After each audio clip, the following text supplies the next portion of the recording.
제14장. 삼손이 딥나에 내려가서 거기서 블레셋 사람의 딸들 중에서 한 여자를 보고 올라와서 자기 부모에게 말하여 이르되, 내가 딥나에서 블레셋 사람의 딸들 중에서 한 여자를 보았사오니 이제 그를 맞이하여 내 아내로 삼게 하소서. 그의 부모가 그에게 이르되, 내 형제들의 딸들 중에나 내 백성 중에 어찌 여자가 없어서 내가 할례받지 아니한 블레셋 사람에게 가서 아내를 맞으려 하느냐?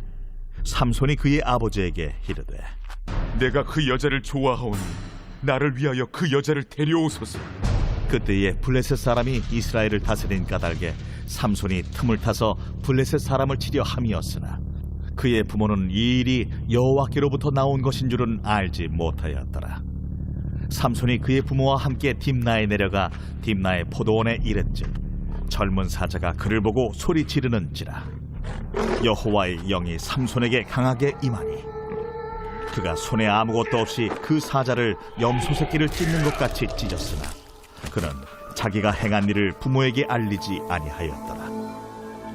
그가 내려가서 그 여자와 말하니 그 여자가 삼손의 눈에 들었더라.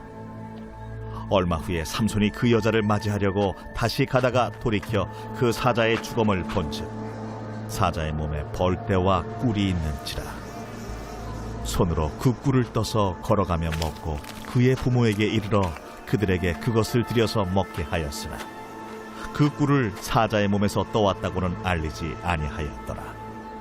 삼손의 아버지가 여자에게로 내려가매 삼손이 거기서 잔치를 베풀었으니 청년들은 이렇게 행하는 풍속이 있음이더라. 무리가 삼손을 보고 30명을 데려와서 친구를 삼아 그와 함께하게 한지라. 삼손이 그들에게 이르되, 이제 내가 너희에게 수수께끼를 내리니 잔치하는 이래 동안에 너희가 그것을 풀어 내게 말하면 내가 배옷 30벌과 겉옷 30벌을 너희에게 주리라. 그러나 그것을 능히 내게 말하지 못하면 너희가 내게 배옷 30벌과 겉옷 30벌을 줄지니라. 하니 그들이 이르되, 내가 수수께끼를 내면 우리가 그것을 들으리라. 삼손이 그들에게 이르되, 먹는 자에게서 먹는 것이 나오고 강한 자에게서 단 것이 나왔느니라.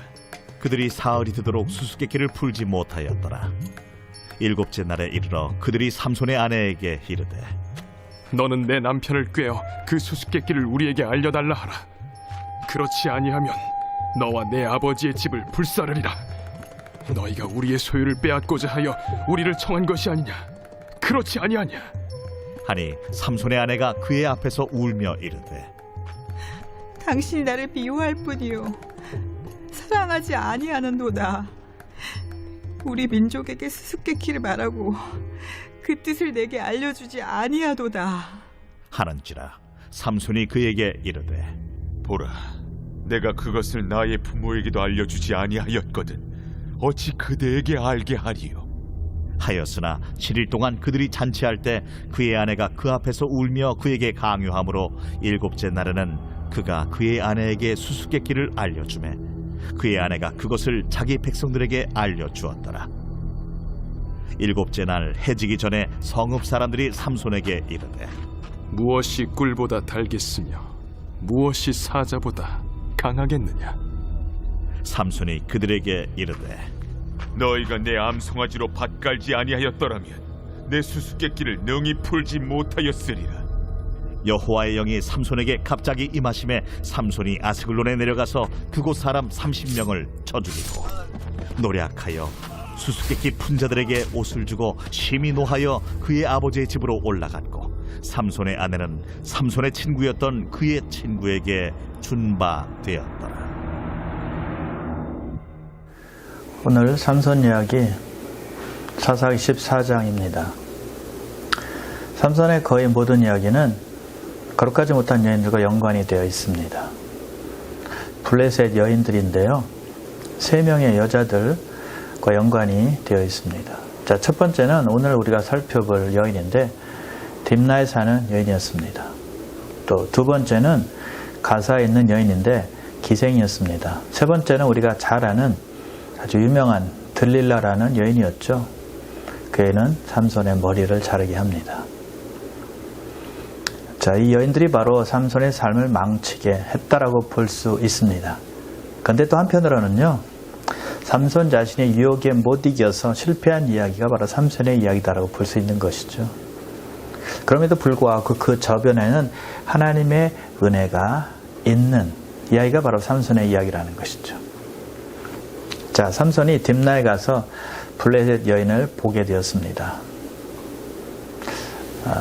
그 여인을 보더니 푹 빠졌어요. 반한 것입니다. 마음에 든 거예요. 그러더니 집에 와서 부모에게 그 여자 결혼하게 해달라고 말합니다. 그래서 삼손의 부모가 이스라엘에 여인이 없어서 할례받지 않은 이방 여인과 결혼하기를 원하느냐라고 말하죠. 안 된다라고 말합니다. 그래서 삼손은 내가 그 여자를 무척 좋아합니다. 저를 위해서 그 여자를 데려오소서라고 조릅니다. 사람이 사랑에 빠지면 아무것도 안 보이잖아요. 그런 상태가 삼손이 되었다라고 보면 되는 거죠. 삼손은 이방인이라도 상관이 없다라고 말합니다. 좋아하니까 결혼하게 달라는 거예요. 삼손은 하나님께 불순종하고 있는 것입니다. 하나님께서 분명 이방 여인과 결혼하지 말라 금하셨거든요. 그럼에도 불구하고 삼손은 우기고 있는 것입니다. 부모가 말렸는데도 극구하겠다라고 말하는 것이죠. 구약뿐만이 아닌데요, 신약에서도 역시 마찬가지로 믿지 않는 자와 멍에를 함께 매지 말라라고 말씀하고 있습니다. 불신자 결혼을 허락하지 않고 있다는 것이죠. 그런데 삼손은 막무가내로 결혼시켜달라고 말하는 것입니다. 고집 피우고 있어요. 사랑에 눈이 먼 것입니다.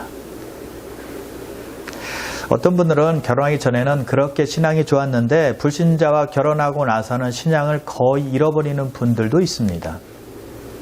결혼하기 전에 이렇게 말합니다. 제가 제 불신자 배우자를 반드시 신앙인으로 만들어 놓겠습니다. 그렇게 노력하겠습니다. 라고 하며 결혼을 하죠. 그리고 불신자 배우자도 교회 꼭 나오도록 하겠습니다. 그래야 결혼하니까요. 그런데 여러분, 신앙이 자기 마음대로 됩니까? 불신자 배우자 처음 얼마 가는 교회 열심히 나옵니다. 나가주는 거죠. 그러나 그것도 하루 이틀이지 믿음이 없는데 어떻게 계속 예배 나올 수 있겠습니까? 이 핑계 저 핑계 대면서 빠지게 되죠. 나중에는 믿음이 있었던 배우자까지 안 나가는 경우가 생기는 것이죠. 불신자 배우자를 따라가는 것입니다. 예배도 헌신도 섬김도 약해지게 된다는 것이죠. 그래서 불신자와 결혼해서 불신자처럼 사는 그런 믿음의 배우자도 있다는 거예요. 그래서 성경은 믿지 않는 자와 멍에를 함께 매지 말라라고 말씀하신 거고요. 물론 불신자가 100% 변하지 않는다라는 뜻은 아닙니다. 변한 사람이 있어요. 그래서 불신자와 결혼해야 되는 것이 사명이다라고 하나님으로부터 받은 사람들은 그렇게 하셔야 되겠죠. 그러나 일반적인 하나님의 뜻은 믿는 자와 결혼하는 것임을 꼭 믿으시길 바랍니다. 이것을 지키지 않아서 고생하는 분들이 한둘이 아닙니다. 여러분 주위에도 많이 보실 것입니다. 그리고 삼손은 나실인이었습니다. 지난주에 살펴본 대로 나실인은 하지 말아야 될 것 3가지가 있죠. 머리를 자르지 말아야 됩니다. 술을 마시지 말아야 됩니다. 그리고 시체를 가까이 하지 말아야 돼요. 구별된 삶을 살고 주님만 바라보고 헌신한 사람이 나실인이다라고 말했습니다. 그래서 나실인은 보통 믿는 사람들보다도 더 하나님께 헌신하는 사람이었고 다른 사람보다도 구별된 삶, 거룩한 삶을 살아야만 했다는 것이죠. 왜요? 그래야 구별되고 거룩해야 하나님께 온전히 섬길 수 있기 때문이죠. 하나님만 온전히 바라볼 수 있기 때문이라는 것이죠. 그런데 삼손은 하나님께서 금하신 명령, 이방인과의 결혼을 간절히 원했다는 거예요. 여러분, 이방인과의 결혼을 금하신 이유가 다른 이유가 아닙니다. 이방인과 결혼해 보세요. 이방인이 섬기던 우상을 분명히 가져올 것 아닙니까? 그러면 여호와를 믿는 사람이 그 우상신, 이방신을 섬기게 된다는 거예요. 그래서 이방 사람과는 결혼하지 말라라고 말씀하신 것이죠. 믿는 배우자가 믿지 않는 배우자를 따라간다는 것입니다. 믿지 않는 배우자가 믿는 배우자를 따라오면 얼마나 좋겠습니까만은 그것은 아주 희박하다는 거예요. 쉽지가 않습니다. 자, 4절에 보면요, 우리를 곤란에 빠지게 하는 구절이 한 구절 나옵니다. 4절 이렇게 말씀하고 있는데요. 그때 블레셋 사람이 이스라엘을 다스린 까닭에 삼손이 틈을 타서 블레셋 사람을 치려함이었으나 그의 부모는 이 일이 여호와께로부터 나온 것을 알지 못하였더라. 삼손 이방 여인과 결혼하는 것은 하나님께로부터 나온 것이다라고 말씀하고 있습니다. 삼손이 블레셋 여인과 결혼하는 것은 하나님의 뜻이다 라고 생각할 수 있는 구절이라는 것이죠. 자, 그런데 여러분, 이것을 잘못 해석하면 안 됩니다. 하나님이 블레셋 사람들을 치기 위해서 삼손을 이방 여인과 결혼시키는 것이다 라고 생각하면 안 된다는 거예요. 삼손은 자기가 이방 여인과 결혼하려고 했다는 겁니다. 그래서 2절에 보세요. 부모에게 말하잖아요. 내가 블레셋 사람의 딸들 중에서 한 여자를 보았사오니 이제 그를 맞이하여 내 아내로 삼게 하소서. 자기가 원하는 것입니다. 자기가 반한 겁니다. 자기 뜻대로 결혼하려고 했다는 것이죠. 하나님의 뜻을 보고 결혼하려고 한 것이 아니었다는 것이죠. 그럼 만약 그렇게 되면 하나님은 하나님 말씀에 불순종하는 사람을 통해서 하나님의 뜻을 이루는 분이 되는 것이잖아요. 이방인과 결혼하지 말라고 하셨는데 그 죄 지은 사람을 눈 감아주고 악한 사람을 정당하는 분이 되는 거잖아요. 그렇다면 좋은 일을 위해서는 하나님의 명령을 지키지 않아도 된다, 이런 뜻이 될 수 있는 거잖아요. 결과만 좋으면 된다, 이런 말이 될 수 있다는 것이죠. 과정은 다 무시하고 결과만 괜찮으면 돼, 그러면 하나님께서 영광 받으실 거야, 이것은 아니라는 거예요. 어떤 자식이 부모님을 섬기기 위해서 돈이 있어서 좋은 집을 사드리고 좋은 차도 사드렸습니다. 돈으로 부모님을 섬겼습니다. 그런데 나중에 알고 보니까 그 돈이 도박을 해서 얻은 돈이었습니다. 자, 그 사실을 부모님이 알았다면 좋아할까요? 기뻐하실까요? 자기를 그렇게 돈으로 섬겨진 아들을 잘했다라고 칭찬하실 수 있을까요? 아닐 것입니다. 자, 그렇다면 4절에서 이 일이 여호와께로부터 나왔다라고 왜 말씀하실까요? 삼손은 말씀에 불순종했지만 그것을 통해서 하나님은 은혜로 바꾸셔서 블레셋을 치는 계기로 만드셨기 때문입니다. 삼손은 하나님의 법을 어겼지만 하나님은 그것을 통해서 하나님의 은혜로 바꾸셔서 블레셋과 싸움에서 블레셋 원수나라를 이기는 계기, 블레셋을 치는 계기로 삼으셨다는 거예요. 삼손은 말씀을 어긴 것이기 때문에 죄를 지은 것입니다. 악을 정당화하면 안 된다는 것이죠. 이것을 하나님의 은혜로 봐야지 삼손은 잘못이 없고 정당에 쓰임받는 것이다 라고 생각하면 안 된다는 것입니다. 올바르지 못한 결혼임에도 불구하고 그 속에서 하나님의 은총을 우리는 보아야 된다는 거예요. 그래서 우리는 불순종을 이용해서 악을 정당화하는 일을 해서는 안 됩니다. 우리의 죄를 합리화해서는 안 된다는 것이죠. 이런 경우가 있습니다. 하나님의 뜻은 믿는 자가 결혼하는 것이기 때문에 그렇게 살아왔는데 하루는 불신자를 만났습니다. 근데 너무너무 마음에 드는 것입니다. 사랑하게 되었습니다. 그래서 결혼했어요. 그런데 결혼하고 나니까 예수 안 믿는 사람과 살려니까 이게 보통 힘든 일이 아니잖아요. 모든 것에서 다 걸립니다. 그러니 고생합니다. 그래서 오랫동안 그렇게 살았어요. 그런데 하나님께서 은혜를 베푸셔서 불신자 배우자를 구원시켜 주십니다. 놀라운 일이 벌어진 것이죠. 자, 이럴 경우에 불신자와 결혼했던 믿음의 배우자에게 크레딧을 줘야 되나요? 아니에요. 그는 잘못한 것입니다. 감정대로 했고 하나님의 말씀을 따르지 않은 것입니다. 그러나 하나님께서 긍휼을 베풀어 주시고 은혜를 베풀어 주셨다는 것이죠. 하나님의 결혼관에 대한 명령은 그대로입니다. 무효화되지 않는다는 거예요. 자기 뜻대로 불신자와 결혼했던 배우자는 그래서 하나님의 은혜와 긍휼에 감사하며 살아야 된다는 것이죠. 그것이 삼손의 경우라고 보시면 돼요. 자, 삼손의 성화에 못 이겨서 그의 부모가 삼손이 원하는 여인이 사는 딥나로 향하게 됩니다. 삼손이 포도원에 이르렀을 때 젊은 사자가 으르렁거립니다. 막 소리 지르는 거예요. 그래서 삼손이 힘이 얼마나 셉니까? 하나님께서 힘을 주시는 것이죠. 그래서 염소 새끼를 찢는 것 같이 찢어서 사자를 죽이게 됩니다. 그리고 돌아오다가 사자가 죽은 것을 보았는데 자기가 죽인 사자예요. 근데 벌떼가 몸에 있고 그리고 꿀인 것을 보게 되었습니다. 그래서 그 꿀을 떠서 먹게 되죠. 그리고 자기 부모를 갖다 줍니다. 그런데 삼손은 그 꿀이 어디서 나왔는지 부모에게 말하지 않습니다. 여러분 왜 그럴까요? 삼손은 나실인이었잖아요. 나실이면 시체를 가까이 하지 말아야 되거든요. 근데 사자를 죽였습니다. 그 시체 가까이에서 꿀을 떠온 것입니다.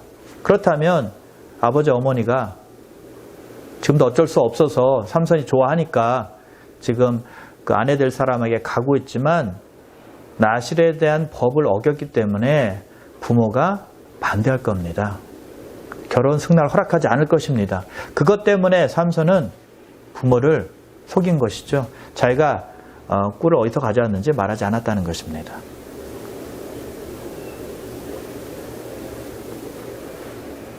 자, 삼손의 아버지가 여자에게로 갔을 때 삼손이 잔치를 베풉니다. 결혼 풍속에 따라 그렇게 한 거예요. 그때 블레셋 사람들이 30명을 게스트로 데리고 와서 삼손 옆에 있게 합니다. 그때 삼손이 그 게스트들에게 수수께끼를 하나 냅니다. 수수께끼를 마치면 삼손이 그들에게 배우 30벌과 겉옷 30벌 주겠다라고 말합니다. 그러나 삼손이 낸 수수께끼를 그들이 맞추지 못하면 삼손에게 그들이 배우 30벌과 겉옷 30벌을 주기로 하고 내기를 합니다. 수수께끼의 내용은 이런 것입니다. 먹는 자에게서 먹는 것이 나오고 강한 자에게서 단 것이 나왔느니라. 먹는 자에게서 먹는 것이 나오고 강한 자에게서 단 것이 나오는데 그것이 무엇인가 라는 질문입니다. 쉽게 말하면 가장 단 것은 무엇이고 가장 강한 것은 무엇인가 라는 수수께끼예요. 근데 그들은 시간이 지나도 사흘이나 지난데도 그 수수께끼의 답을 알지를 못했습니다. 그래서 한 가지 꾀를 내죠. 삼손의 아내에게 찾아갑니다. 남편을 구슬러서 그 수수께끼의 답이 무엇인지 알아내라는 것입니다. 그렇지 않으면 너와 너의 아버지 집을 불사르겠다라고 위협합니다. 그러자 아내가 삼손에게 조릅니다. 울며 사정해요. 그 수수께끼의 답이 무엇인지 알려달라는 것이죠. 근데 삼손은 거절합니다. 왜냐하면 내가 우리 부모에게도 그 답을 알려주지 않았는데 어떻게 당신에게 알려주겠소라고 하며 처음에는 거절합니다. 그러나 잔치가 7일 동안 열렸거든요. 근데 계속 아내가 울며 사정하니까 더 이상 삼손이 참지 못하고 아내에게 답을 가르쳐주죠. 그 답을 알아낸 블레셋 사람들이 삼손에게 와서 말합니다. 18절인데요. 무엇이 꿀보다 달겠으며 무엇이 사자보다 강하겠느냐? 꿀이 가장 달고 또 사자가 가장 강하다는 것입니다. 답을 알아낸 거예요. 자, 삼손은요, 자기가 경험한 것을 수수께끼로 낸 겁니다. 전에 젊은 사자를 죽였잖아요. 그 젊은 사자가 죽였는데 몸에서 꿀이 있었던 것입니다. 꿀을 거기서 얻은 거잖아요. 그래서 가장 단 것은 꿀이었고 가장 강한 것은 사자라고 수수께끼를 낸 것이죠. 자, 삼손이 졌습니다. 삼손이 화가 났어요. 그래서 맞춘 사람들에게 이렇게 말하죠. 너희가 내 암송아지로 밭갈지 아니하였더라면 내 수수께끼를 능히 풀지 못하였으리라. 너희가 내 아내 때문에 내가 아내에게 답을 가르쳐줬기 때문에 그 아내가 너에게 말한 것이지 그렇지 않으면 너희가 답을 몰랐을 것이다 라고 말합니다. 화가 난 삼손이 19절에 이렇게 하죠. 아스글론에 내려가서 그곳 사람 30명을 죽입니다. 그리고 거기서 그들이 가지고 있던 옷을 빼앗아서 수수께끼 푼 자들에게 줍니다. 그리고 기분 나쁘고 화가 나서 자기 아버지 집으로 갑니다. 자, 삼손은 하나님의 법을 어기고 이방 여인과 결혼했습니다. 근데 그것으로 끝나지 않았어요. 그 당시에 결혼은 지금 결혼과는 좀 달랐는데요. 먼저 결혼을 위해서 어레인지먼이 필요했습니다. 그래서 5절에 삼손이 딥나 여인과 결혼하고 싶다고 하자 그의 부모가 딥나로 향한 것이죠. 어레인지먼을 위해서였죠. 그리고 나서 길면 약 1년 정도 앞으로 신랑이 될 사람과 앞으로 신부가 될 사람이 떨어져 있어야만 했습니다. 그 기간이 끝나면 신랑 측에서 잔치를 베풀게 되죠. 오늘 본문에서는 7일간 잔치를 베풀었다고 되어 있습니다. 그 잔치에 30명이 초대가 된 것입니다. 그런데 잔치에 빠지지 않는 것이 있죠. 가장 중요한 것입니다. 포도주입니다. 갈릴리 가나의 잔치를 생각해 보면 쉽게 알 수 있을 것입니다. 아마 그것에 삼손이 유혹이 되었고 그는 술에 취하게 되었을 겁니다. 그래서 술 취한 김에 수수께끼를 내었을 거예요. 자, 그런데 그는 나실인이었습니다. 술을 마시면 안 되는 사람이었다는 것이죠. 그래서 그는 또 하나님의 법을 어긴 것입니다. 그리고 수수께끼를 냈는데 그것은 내기였습니다. 옷 30벌을 건 겁니다. 겉옷까지 합치면 총 60벌이에요. 돈 내기와 마찬가지라는 것입니다. 갬블링을 한 거예요. 욕심을 냈다는 것이죠. 탐욕이 들어간 겁니다. 이런 것들이 문제가 되어서 결국 결혼에 실패하고 맙니다. 화가 나서 아버지 집에 가지 않습니다. 그 사이에 자기 아내는 그의 친구에게 가게 되었다라고 성경은 말씀하고 있습니다. 그것이 마지막 절에 나오죠. 삼손의 아내는 삼손의 친구였던 그의 친구에게 준 바 되었더라. 분통 터질 일이 생긴 것입니다. 자기가 아버지 집에 간 사이에 자기 가장 친한 친구에게 자기 아내가 간 겁니다. 그런데 여러분, 하나님은 이런 상황도 사용하세요. 삼손으로 알고 원수 나라인 블레셋과 싸우게 하신 것이죠. 자, 그래서 깨닫는 것이 있는데요. 우리가 하나님께서 우리 삶에서 통치하는 것을 허락하지 아니하실 때 하나님은 때때로 그의 뜻을 따라서 실행하십니다. 물론 우리는 하나님께 반기를 든 패배자들이지만 하나님은 우리와 함께 하셔서 또는 우리와 상관없이 하나님의 뜻을 이루어 가신다는 것이죠. 그래서 하나님은 삼손의 불순종에도 불구하고 삼손에게 원수 블레셋 족속을 공격할 기회를 주신 것입니다. 그 상황들을 사용하셨다는 것이죠. 오늘 본문 19절에서는요. 적을 30명을 죽였고요. 15장에서는 적의 농작물을 불태웠습니다. 그리고 많은 블레셋 사람들을 학살하고 또 나귀의 턱뼈 하나로 1000명을 죽였습니다. 삼손이 계획했을까요? 천만에요. 전부 다 하나님께서 하신 것입니다. 그는 계획하지 않았지만 하나님께서 힘을 주시고 적을 물리칠 수 있도록 역사하신 것입니다. 은혜를 베풀어 주셨다는 것이죠. 삼손은 나실인이었지만 온전한 사람으로 살지 못했습니다. 시체 가까이 했죠. 포도주 마셨죠. 또 탐욕에 눈이 어두워서 내기를 했죠. 그 끝에 결국은 결혼에 실패했죠. 그럼에도 좋으신 하나님은 그를 사용하셔서 그의 뜻을 이루신다는 것이죠. 사랑하는 성도 여러분, 긍휼과 은혜가 풍성하신 하나님을 오늘도 믿고 따르시길 바랍니다. 우리 실수합니다. 우리 실패할 때 많습니다. 넘어질 때 너무나 많습니다. 약하다고 느낄 때 얼마나 많은지 몰라요. 그때 우리를 사랑하시고 우리에게 힘주시고 은혜를 베푸시는 그 하나님을 기억하시고 하나님 말씀 따라 순종하며 사시길 바랍니다. 혹시 죄를 지으면 자복하시고 다시 한번 일어나시길 바랍니다. 그 힘으로, 사랑의 힘으로 함께 주시는 그 은혜로 다시 한번 힘을 내서 살아가시기를 주님의 이름으로 축원합니다. 기도하겠습니다. 하나님 아버지 감사합니다. 삼손 나실인이었지만 술을 마시고 또 탐욕에 눈이 어두워서 내기를 했고 또 시체를 가까이 했습니다. 참 하나님의 뜻을 많이 어긴 사람이었습니다. 그럼에도 불구하고 하나님께서는 그를 불쌍히 여기셔서 하나님의 뜻을 위해서 사용하신 것을 알 수가 있습니다. 우리가 많이 부족하지만 그럼에도 불구하고 하나님 의지해서 오늘도 살아가길 원합니다. 성령님 도와주시옵소서. 회개할 것 회개하고 자복해서 제 주님의 뜻에 맞춰 살아가는 하나님의 백성 다 될 수 있도록 축복하시고 역사해 주시옵소서. 감사드리오며 예수님의 이름으로 기도드리옵나이다. 아멘.